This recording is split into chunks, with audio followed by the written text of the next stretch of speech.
Hello everybody, my name is Mario5514 and welcome back to another Splatoon Talk video.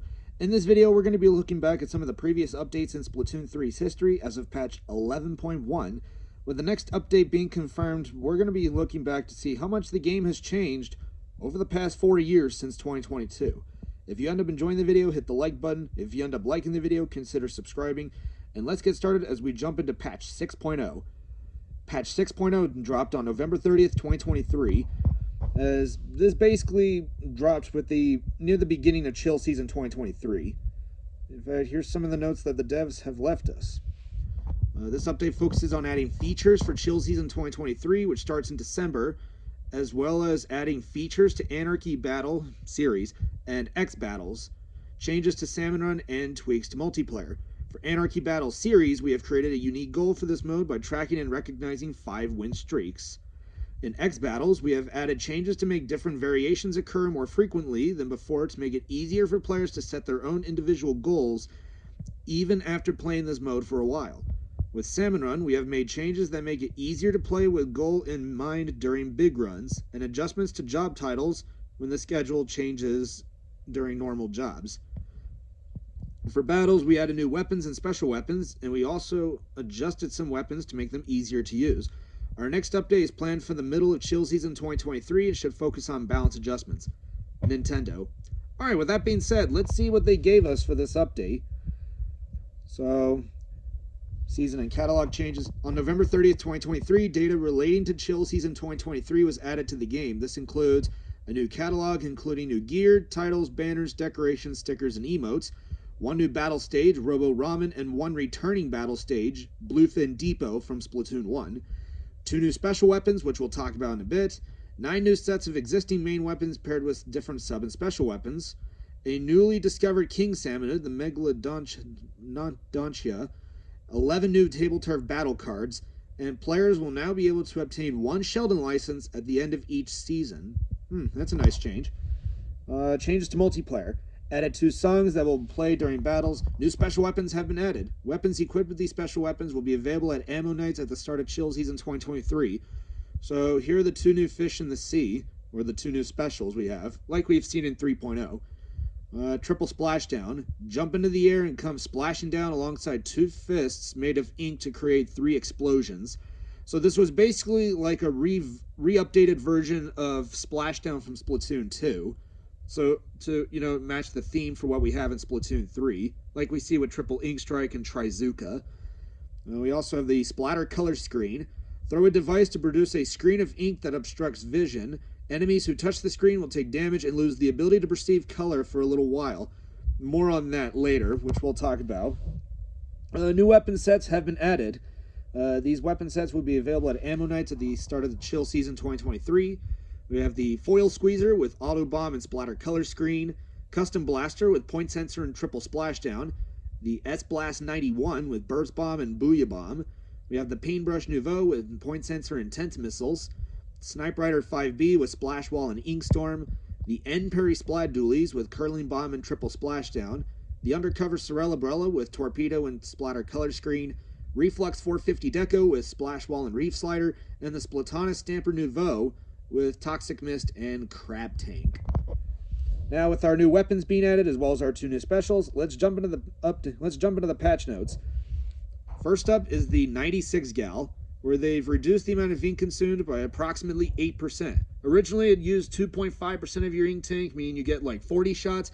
They basically toned it down. They basically buffed it down to 2.3, meaning that it gets 3 more shots before having to refill its ink tank.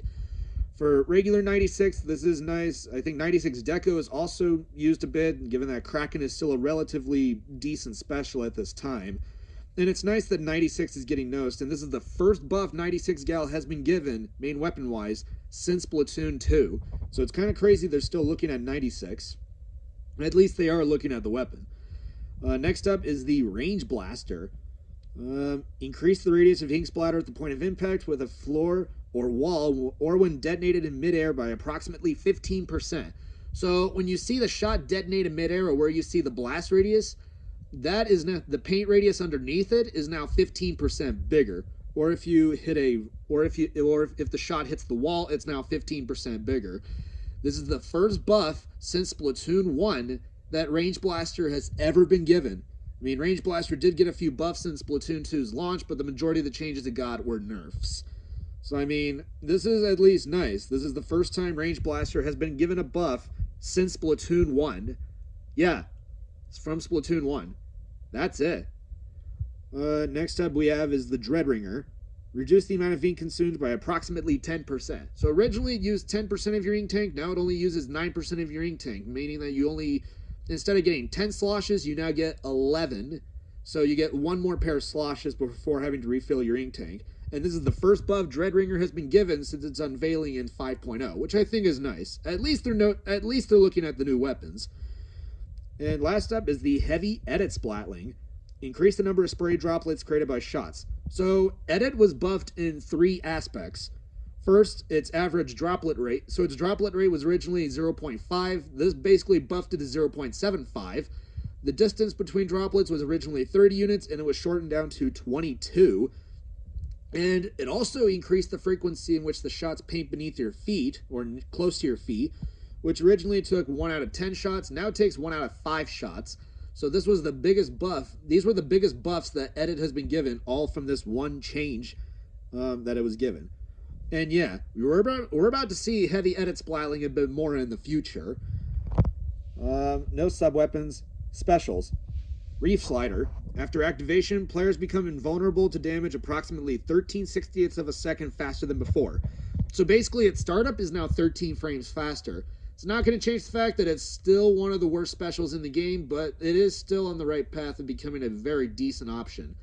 However, you have to keep in mind that Trizooka meta is still upon us, and it would not be until later that Zuka meta will be addressed. So keep that in mind. And points for special changes are pretty brief, as there's only two changes. Jet Squelcher will get Ink Vac at 180p, and L3 Nozzle Nose will get Crab Tank at 190p. So it's kind of, I mean, it's nice that they're noticing these weapons, but I kind of thought they would have done more in this update. But of course, after this update dropped, people were still running a lot of Zuka weapons, primarily Splatter Shot, given that, remember, Splatter Shot gets Trizooka at 190p, so this weapon could just cycle through Zuka like there's no tomorrow, especially with Tacticooler making that more of a thing. Given that if you pop your Zuka in a bad spot and you die, you basically come back with, like, you basically lose none of your special gauge, and you can just recharge whatever you lost and just redeploy Zuka. So yeah, that's still a thing right now. Not to mention, Trizooka still has a startup that is 15 frames. It has its old blast radius, which was originally 4 units, and it only dealt 53 damage.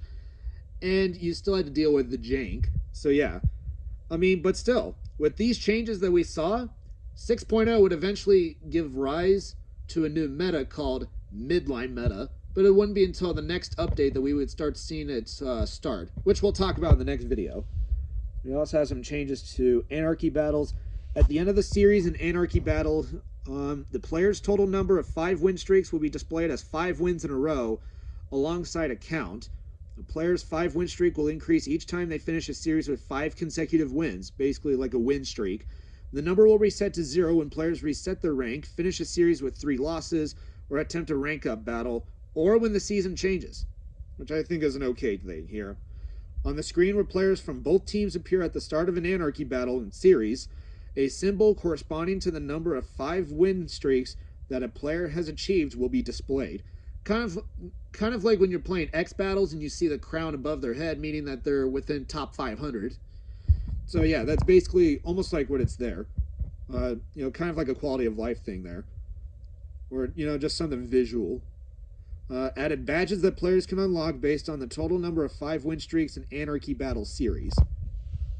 Changes to X battles. The matchmaking system has been changed, making it possible to form battles with additional weapon combinations. This change will be applied immediately after the update to version 6.0. Players with X power of less than 2,000 and players with X power of 2,000 or higher will no longer be matched together, meaning that there's now a barrier, or basically the line between 2,000 XP battles, if you're below or over 2,000 XP. This change will be applied immediately after the update to version 6.0. Increase the minimum range that X power can change when battles are finished. Additionally, the change in a player's X power will now be based on both what their X power was before the battles and their win/loss ratio during them. This change will be applied to battles after the start of Chill Season 2023. It will not apply to battles during Drizzle Season 2023. And yeah, here's the... And yeah, this is the... So yeah, this is what it was... So this is what it was as of 6.0. And it wouldn't be until later updates that X battles would start getting a lot more changes. More on that later. You also have other badges that were being used. Added badges that players can get based on their X rankings at the end of the season. Rankings these can be obtained by ranking in the top 50,000, 30,000, 10,000, 5,000, 3,000, 1,000, top 500, top 10, and higher. Basically up to top 5 or top 3. Players can obtain them based on their rank at the end of a season, starting with Chill Season 2023. The first time that a player meets the conditions to obtain one of the X Battle badges added to this update, the design will change depending on whatever the player was part of either the Takaroka division or the Tenatech division. And then we have changes to Salmon Run. You also know that the new King Salmonid, the Megalodonta, may appear. 2 new specials will also be added to Salmon Run. Kraken Royale and Triple Splashdown have been newly added to the provided special weapons. The conditions for the provision of special weapons have been adjusted such that at least 2 of the following specials, which can attack salmonids at a distance, will always be provided. Specials include Inkjet, Crab Tank, Killer Whale 5.1, Booyah Bomb, and Triple Ink Strike. In big runs, the score required for obtaining a gold, silver, or bronze decoration will be predetermined for each occurrence and will be announced via the Anarchy Splatcast at the start of the big run. In normal jobs, when stages and supplied weapons change, if a player has a badge that corresponds to a stage after the switch, they will now start with a higher job title than before, which I think is nice. Here are the job titles with the badges here. Type of King Salmonid appearing will now display this in the stage information on the main menu. In Grizzco, the shape of the salmon meter will now change based on the type of King Salmonid appearing. When replaying job scenarios from private jobs or extra work, the players targeted during Rush or the Griller special waves, as well as the landing spots of the Chinooks during Mothership special waves, will not be replicated, which I think is a nice change overall. Changes to Splatfest. Matchmaking system for Splatfest Battle Pro has changed, making it possible to form battles with new weapon combinations. Changes to Table Turf. Deck names and the total number of spaces will now display on the screen where players select a deck to use in battle. And then changes to the lobby as shown here. Players who have already obtained all of the weapons currently available at Ammo Nights will now be able to exchange extra Sheldon licenses for Shellout tokens, which I think is a really good change. They can be exchanged by pressing the Y button on the Shellout machine screen. Added a feature that displays information such as changes in the tides of battle in graph form when watching a battle replay, which I think is nice. This can be displayed by pressing the R button while watching a battle replay, which I think is nice. We also have changes to Splatnet 3. Also, the bug fixes here for player controls and to multiplayer. And Salmon Run and Splatfest shown here. And some other fixes shown here. And that's it. That is patch 6.0. If you end up liking the video, consider subscribing. And in the next update, we're going to be starting to see some big changes to the meta. And we'll talk about that next time. Thank you all for watching, and I'll see you then.